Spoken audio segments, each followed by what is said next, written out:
La fin du sommet des Nations Unies sur le changement climatique est arrivée, mais sans accord. Jusqu'ici, la seule chose sur laquelle presque toutes les parties s'entendent, c'est qu'il faut en trouver un ce samedi ou dimanche, peut-être. Ce ne serait pas la première fois que les négociateurs restent pour une nuit blanche.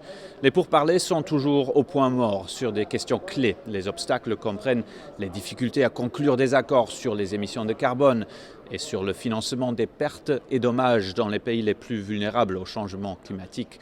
Cela inclut le continent africain, bien sûr, tout un continent qui, selon les études de l'ONU, est parmi les territoires les plus vulnérables au monde aux ravages des conditions météorologiques extrêmes. Les nations ici sont divisées sur des options concurrentes. L'une est de savoir comment les pays riches qui polluent aideraient à payer les dommages climatiques causés aux pays pauvres. Mais le sommet n'a jusqu'ici pas trouvé un accord final sur cette question-là.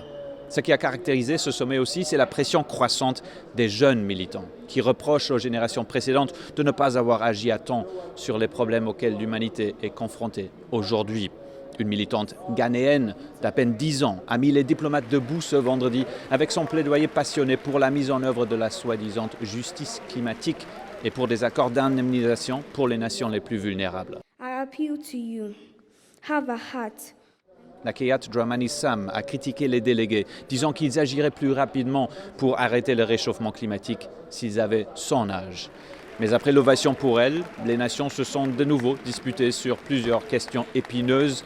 La présidence égyptienne reconnaissant que les pourparlers s'éterniseront jusqu'à samedi ou plus, si nécessaire. Philip Crowther pour VOA Créole, à Sharm el-Sheikh.